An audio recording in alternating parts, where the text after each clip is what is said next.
챕터 10장 심장혈관계통과 림프계통 3번 심전도에 대해서 보도록 하겠습니다. 자, 심전도라는 것은 심장의 정기적인 활동을 그래프로 기록하는 것입니다. 심전도에는 주요 파형들이 있습니다. 웨이브가 있는데요. 한번 보도록 하겠습니다. 자, 심전도의 주요 파형에 보면은 이제 P파가 있고요. QRS 파가 복합적으로 되어 있어서 QRS 복합체가 있고요. T파가 있습니다. 자, 이 그림을 한번 그려보도록 할게요. 자, 이렇게 웨이브가 한번 이렇게 있는 부분을 우리는 P파라고 합니다. 자, P파가 있고 좀 시간이 지난 다음에 아래로 파장이 이렇게 있고 또 위로 이렇게 솟아 있는 파장이 있으면서 또 아래로 이렇게 가는 이런 파가 있는데요. 이제 이게 P파라고 한다면 Q, R, S 파가 이렇게 형성돼서 Q파, R파, S파 해가지고 이 세 개의 파가 복합적으로 형성이 돼서 복합체라고 합니다. QRS 복합체라고 하고요. 또 시간이 이렇게 지난 다음에 또 이렇게 형성되는 이 파장을 T파라고 합니다. 자, 이렇게 심전도에는 P파와 QRS파, T파가 있는데요. 이 P파와 QRS파 이 사이의 어떤 인터벌, 간격을 우리는 PR 간격이라고 합니다. 자, 여기에 있는 P파와 QRS파 이 간격을 PR 간격이라고 부릅니다. 인터벌이라고 합니다. 자, 여기서 PR 간격이라고 하는 것은 실제적으로 QRS파 사이를 P파와 QRS파 사이를 PR 간격이라고 하는데요. 실제로 Q파가 이게 잘 나타나지 않고 R파가 자주 나타나기 때문에 PR 간격이라고 부르게 됩니다. 자, 이 P파는 심방의 탈분국 상태를 P파라고 합니다. 자, 이 심방이 있고, 자, 심실이 있죠. 자, 여기에 동그란 굴 모양의 결절이 있죠. 자, 이게 심방에 있기 때문에 굴심방 결절이라고 하죠. 우리가 심장의 전도 시스템에서 공부했었죠. 이 굴심방 결절이 흥분하게 되면 이제 오른쪽 심방과 왼쪽 심방을 수축하게 됩니다. 자, 그래서 이 P파는 굴심방 결절이 흥분을 해서 오른쪽과 왼쪽 심방을 수축할 때 이렇게 작용하는 파장이다 라고 생각하시면 되겠고요. 자, P-R 간격은 이제 P파가 시작해서 QRS파 이전까지를 PR 간격이라고 합니다. 자, 그래서 자, 심방이 탈분국해서 심방과 심실에 있는 결절이 이렇게 있고요. 심방과 심실에 있는 결절을 방실 결절이라고 하죠. 여기서 이제 방실 다발이 이렇게 나와서 자, 이게 오른쪽과 왼쪽 갈래로 이렇게 갈라지죠. 자, 갈라진 다음에 심장 전도 근육 섬유들이 이렇게 자, 여기까지 단계를 P-R 간격이라고 합니다. 자, 그 다음에 바로 심실이 탈분국을 하죠. 그래서 QRS파에서 이제 심실 근육이 수축하게 됩니다. 자, QRS파에서는 수축하고, 자, 심실이 수축을 하고, P파에는 심방이 수축을 하게 됩니다. 심방. 자, 그래서 심방 수축과 심실 수축 사이를 인터벌이라고 해서 P-R 간격이라고 부르고요. 그 다음에 T파, 이제 심실이 재분국, 이완하는 상태를 T파라고 합니다. P파, QRS파, T파 이게 바로 심전도 그래프다 라고 생각하시면 되겠습니다. 자, 이렇게 심전도 그래프가 이렇게 있고 이제 이렇게 누워서 그래프가 나오면 자, 다음처럼 자, P파, 그 다음에 QRS파, T파가 이렇게 나오죠. 그래서 P파는 굴심방 결절이 이렇게 흥분한 상태, 그래서 오른쪽 왼쪽 자, 심방이 탈분국한 상태다, 심방이 수축한 상태다 라고 생각하시면 되겠고, QRS파는 이제 심실이 흥분하는 상태, 즉 심실이 수축하는 상태다 라고 생각하시면 되겠고요. 자, 이렇게 P-R 간격에 의해서 방실 결절이 방실 다발을 통해서 자, 심장 등도 근육 섬유로 흥분이 전도되면 그 다음에 QRS파에서 심실이 수축하게 되겠죠. 자, 그 다음에 T파는 이제 심실이 이완을 하는 상태를 T파라고 부릅니다. 자, 그 다음에 10번에 4번 심장의 기능성 조절에 대해서 한번 보도록 하겠습니다. 자, 첫 번째 심장 박출량에 대해서 보도록 하겠습니다. 자, 여기서 심장 박출량이라는 것은 심장이 1분 동안 내보내는 혈액량을 의미합니다. 심장이 이렇게 펌프질을 하면서 이제 혈액을 이렇게 내보내겠죠. 심실이죠. 이제 심실이 수축을 해서 1분 동안 내보내는 혈액량을 의미하는데요. 자, 1분이라고 했기 때문에 1분 동안 이제 심장이 뛴 횟수, 자, 이게 심박동수라고 합니다. 자, 그러니까 1분 동안에 심장이 몇 번 뛰는지 그게 바로 심박동수라고 하고요. 자, 그 다음에 1회 박출량이라는 것은 자, 심실, 즉 심장이 한번 수축을 했을 때 내보내는 혈액량입니다. 자, 1회 수축할 때 내보내는 혈액량, 이게 바로 심장 박출량이라고 합니다. 수축을 할 때 내보내는 혈액량을 의미하죠. 자, 1회 수축 시 내보내는 혈액량이기 때문에 심장 박출량이라는 것은 1회 박출량에서 심박동수를 곱하는 게 바로 심장 박출량이다 라고 생각하시면 되겠습니다. 자, 여기서 스탈링의 법칙이라는 게 있는데요. 이 스탈링이라는 사람이 만든 법칙인데요. 심장으로 들어오는 혈액, 심장으로 들어온 혈액은 정맥 혈액들이 이제 아래쪽, 다리에서 아래쪽으로 이렇게 들어오는 정맥 혈액이 있고, 이제 머리나 목에서 들어온, 위에서 들어오는 정맥 혈액이 있죠. 자, 이게 위 대정맥이었고, 이거는 아래 대정맥이었었죠. 자, 이쪽은 이제 아래쪽에서 큰 정맥이 심장 오른쪽 심방으로 들어가고요. 머리나 위에서 내려오는 위대정맥이 이제 오른쪽에 있는 심방으로 이렇게 환류된다. 리턴이 되죠. 환류되죠. 온몸을 통해서 돈 다음에 다시 아래대정맥과 위대정맥으로 리턴, 자, 환류가 되는데요. 이때 정맥의 환류량, 이제 혈액 속으로 많은 정맥의 환류량이 들어오면 심장 근육 섬유가 확장이 됩니다. 이제 많은 혈액량이 이렇게 들어오면 이제 심방에서 이제 심실로 이제 혈액이 이동하겠죠. 자, 그러면 많은 혈액량이 그 심실의 벽을 이렇게 채워지면서 심장 근육 섬유가 확장이 됩니다. 이게 쭉 늘어나면서 늘어난 만큼 강하게 수축한다는 법칙입니다. 자, 그래서 많은 정맥 환류량이 많아지면 심실에 있는 심장 근육 섬유가 확장이 되면서 강하게 수축하게 되면 당연히 심장 박출량이 이렇게 많아지겠죠. 혈액량이 많아지겠죠. 자, 이거를 스탈링이 발견해서 스탈링 법칙이라고 합니다. 이걸 조금 더 이제 쉽게 설명해 보면, 우리가 이제 이렇게 활을 쏠 때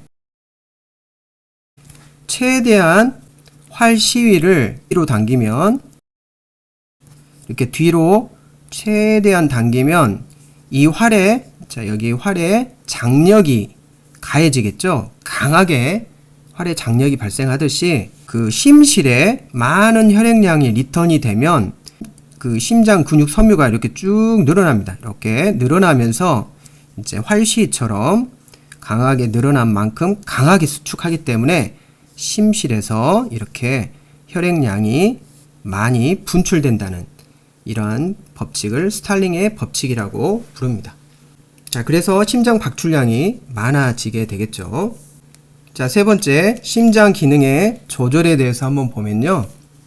자, 교감신경이 흥분하면 자, 교감신경 말단에서 노에피네프린이 분비되어서 심박동수가 증가합니다. 심장 박동수를 증가시키는 방법은 바로 교감신경에 의해서 심박동수가 증가하죠. 자, 이 교감신경은 자, 이쪽에 있는 구울심방 결절을 흥분시키죠. 그래서 첫 번째 신경이 짧고 두 번째 신경이 긴 교감신경이 작동하면 이 구울심방 결절을 흥분시켜서 자, 이렇게 심박동수를 증가시킨다 라고 생각하시면 되겠고요.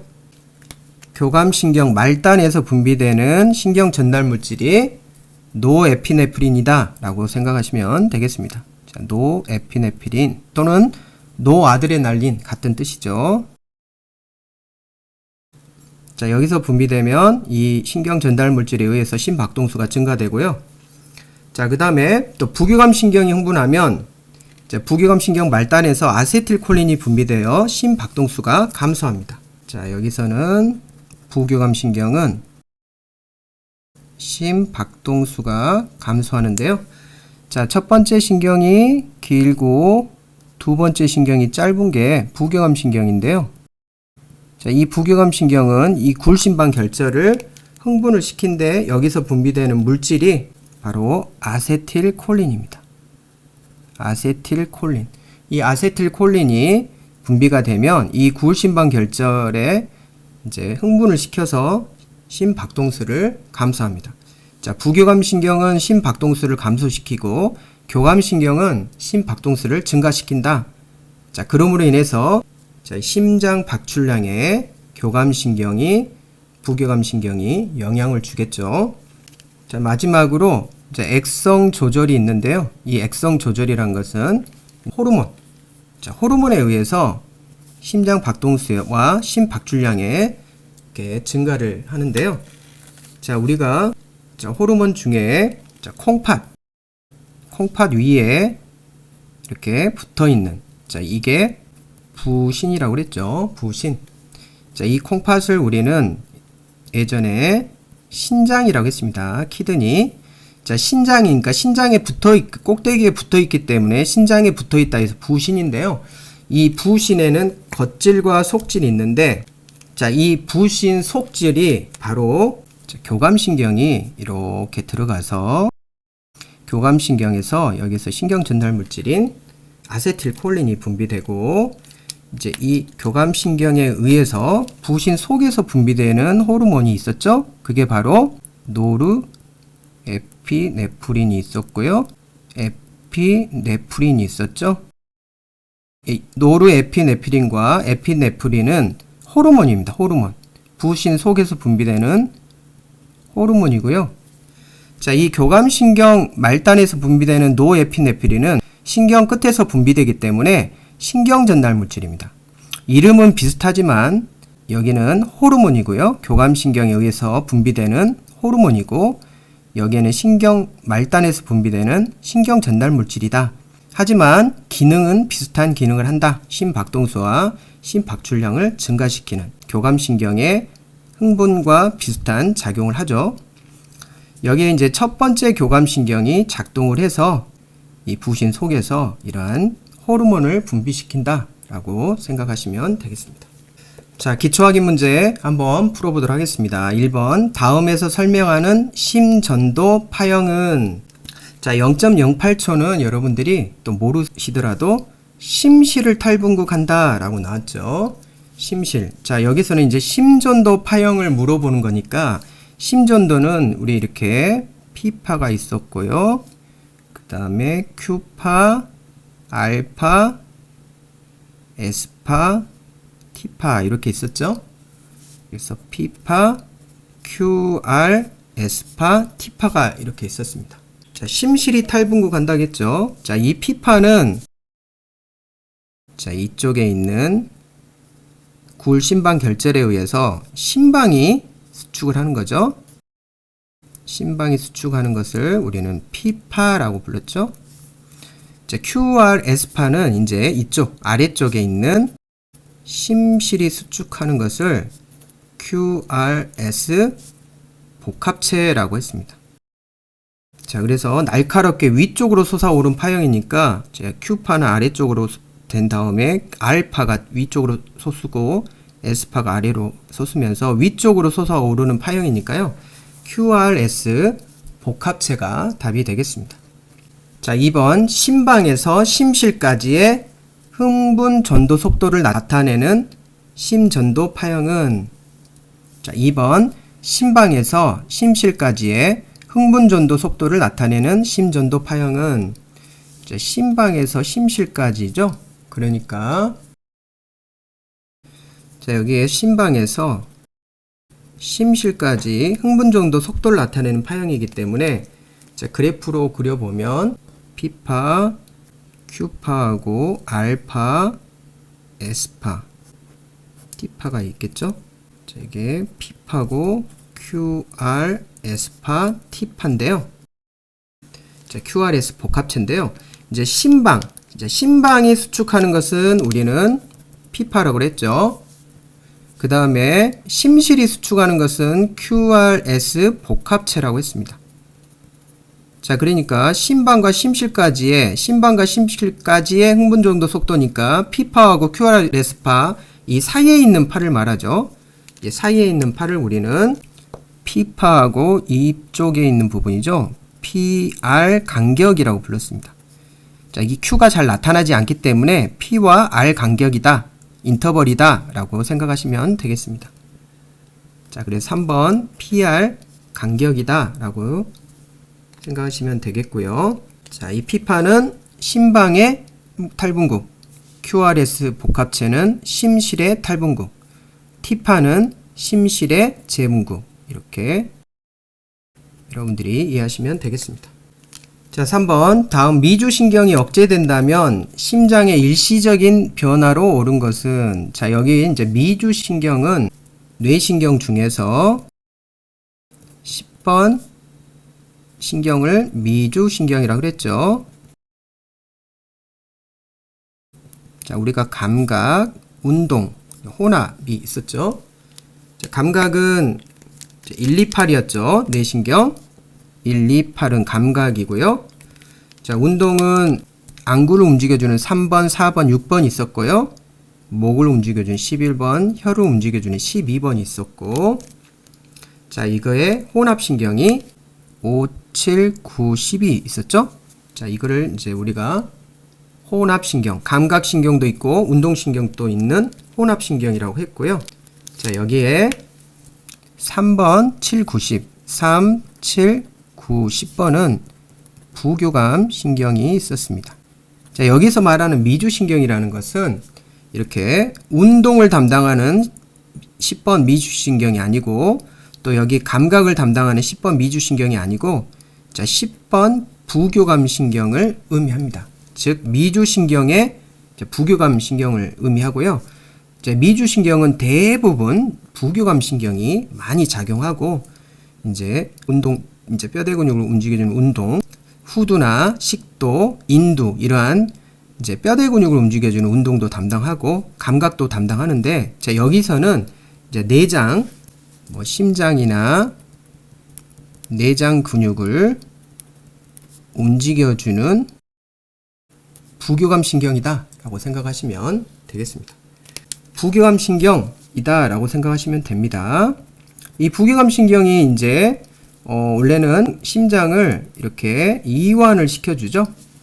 심장을 이완시켜주는데, 이 미주신경이 이렇게 뭔가 손상에 의해서 작동을 하지 않게 되면 심장은 어떻게 될까요? 이완이 되는 게 아니라 굉장히 이제 빨라지는, 심박동수가 굉장히 빨라지겠죠. 자, 그래서 심박동수가 느려지는 건 미주신경이 작동하고요. 심박동수가 빨라지는 것은 미주신경이 작동하지 않기 때문에 당연히 심장이 이완되지 않고, 자, 심박동수도 느려지지 않으니까 반대로 심박동수가 빨라지는 현상이 생기게 됩니다. 자, 오늘 공부한 내용을 한번 정리해 보시길 바랍니다. 심전도의 파형의 의미와 또 이러한 손상 시 어떠한 결과가 있는지 P파, PR 간격, QRS 복합체, T파 그림을 그려 보시면서 여러분들이 한번 정리해 보시길 바랍니다. 오늘 또 수고했습니다.